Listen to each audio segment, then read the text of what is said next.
है उस पे वाकई विचार करने काबिल है। जितनी मांगे मंच से रखी गई उनमें शायद एक भी ऐसी नहीं है कि जिसको हम नाजायज कह सके, जिसको हम गलत कह सकें। शहीद भगत सिंह को आज तक शहीदी का दर्जा ना देना पूरे देश के लिए शर्मसार है। चौधरी चरण सिंह जी जो इस देश के आजादी के बाद के सबसे बड़े किसान नेता हुए हैं, उनकी धरती पर आज हम खड़े हैं। क्यों ना भारत रत्न उनको दिया जाए। लेकिन साथियों, इसके साथ साथ एक बात और ये है कि हमें मांगने से कोई नहीं देता, हमें छीनना पड़ेगा। और वो छीनने के लिए हमारे पास दो रास्ते हैं। एक रास्ता तो ये है कि चौधरी चरण सिंह ने ये भी कहा था कि अगर किसान तेरी एक आंख अपने खेत पे है तो तेरी दूसरी आंख दिल्ली की कुर्सी पे होनी चाहिए। आप अपने नुमाइंदे भेज के दिल्ली की कुर्सी क्यों नहीं छीन सकते? दिल्ली के चारों तरफ जाट बैठा है, दिल्ली के चारों तरफ जाट है और दिल्ली पे राज गुजरातियों का है। चलो, अगर हम स्टेट की बात भी ना करें, लेकिन जो आज देश की हालत उन्होंने बना दी, क्या भारत इन हालातों के लिए आजाद हुआ था? आपकी कम्युनिटी ने सबसे ज्यादा कुर्बानियां देश को आजाद कराने में दी, देश को आजाद रखने में दी।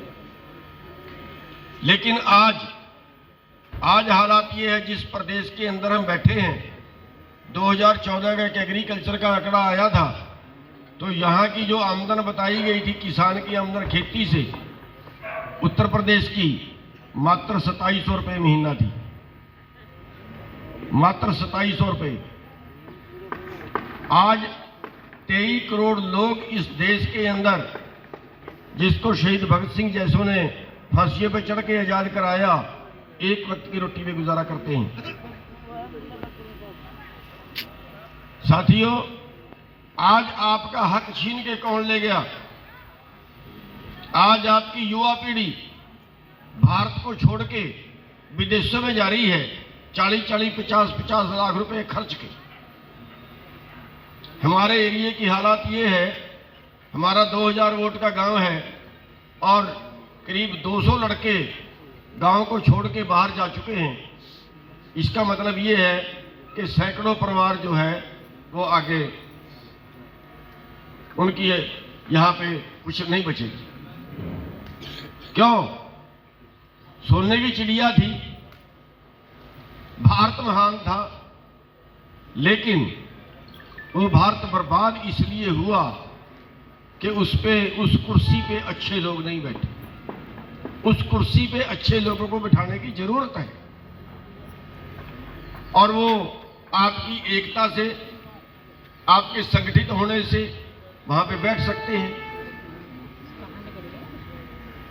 तो साथियों, आज 33 किसान रोजाना सुसाइड करते हैं कर्जे से दब के, और देश के चंद पूंजीपतियों का 15 लाख करोड़ कर्जा माफ किया जा चुका है। अभी एक पोस्ट आ रही थी कि जिस दिन मोदी जी की सरकार आई, उस दिन भारत में 55 करोड़ रुपए का 55 लाख करोड़ का कर्जा था, अब 155 लाख करोड़ का कर्जा है, यानी 11 लाख करोड़ प्रति वर्ष बढ़ गया। तो इस देश को अगर बचाना है तो जो जाट कम्युनिटी है, ये अन्याय के विरुद्ध लड़ती है, इनके खून में है।